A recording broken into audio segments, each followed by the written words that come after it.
we have Colin Alguire and Wyatt Wixson, Jesus Christ. and they're going to be answering some questions. With Preston Haddock out, how do you plan to address this situation?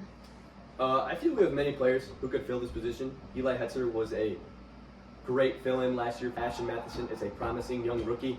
Wyatt, do you have anyone else who you think could fill this position? No, I think Hayden White's going to take a leap this year.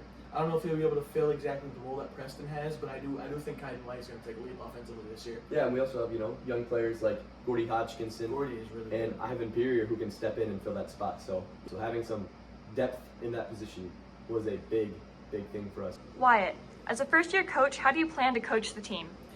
I mean, I'm just going to ask for hustle from these guys. Really just energy, high motor, lots of grit.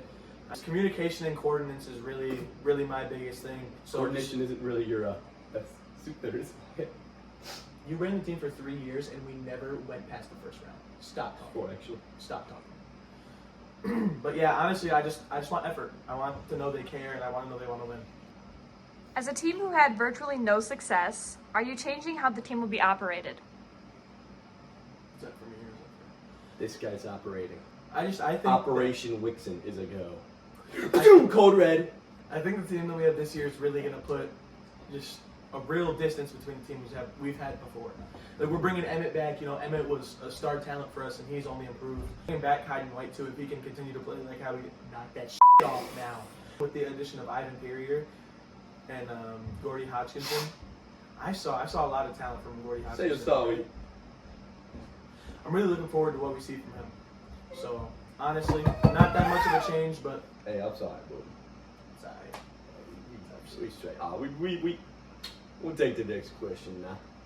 As the only blue blood GFL team without a Tiki Bowl appearance, are you driven to make a run this season? Are we driven? Oh yeah. What the else is it about? Drive. It's about power. We stay hungry, and you bet your we devour. Put in the work, put in the hours. And take what's ours. Now, Colin, this is your final season, and you have many graduating seniors, so what can we plan to see in this team's future? We do have lots of players leaving. So having young players like Gordy and Ivan who can fill in and take those positions, and Eli Hetzer especially, who can fill in at quarterback, wide receiver, or center, someone who is as versatile as he is something big to have. Wyatt, after you recover from this injury, is there a world where coaching becomes your duty and you step away from the field? Past couple seasons, I know. Last season, I was on the Hot Shots. Felt wrong not being with this group of guys, and being offered this coaching position to come back is something I'll forever be grateful for. Team, this isn't just a team. This is a brotherhood. This is a family. I mean, I love these guys to death, and I'd do anything for them. So. What can we expect from you if you do end up losing week 1? Yeah, and they thought Mickey's crash out was bad. Now Alguire crash out after he loses to the Sharpshooters is about to be even worse. Up booty naked, starting fires. On a serious note, if we do end up losing to the Sharpshooters, we're going to have to do some serious thinking and honestly almost some lineup reconstruction. There is no way a team of our caliber should be losing to filth. Is there a specific game plan for week 1?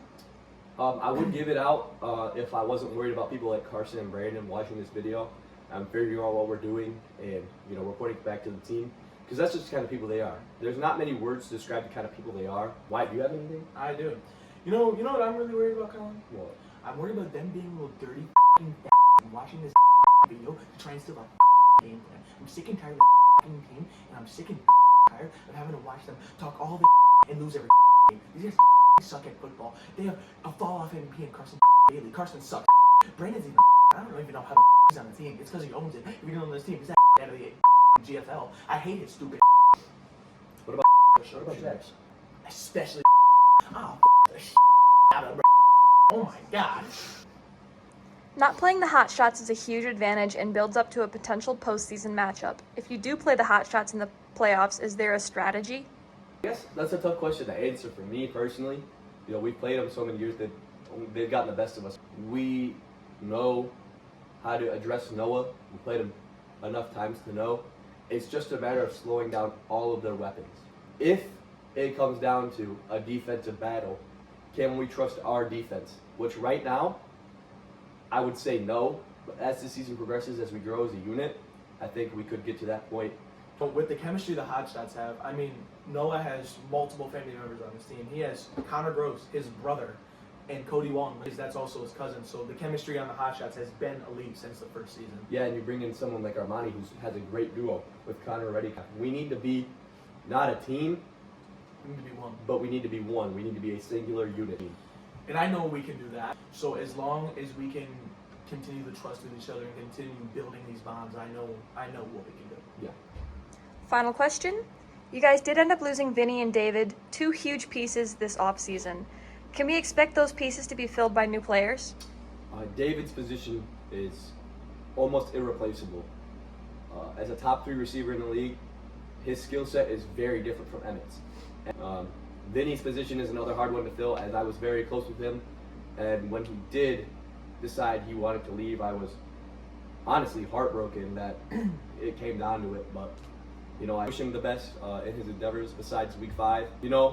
David, we saw how their first game went. I'm not gonna say anything, but could have stayed, David.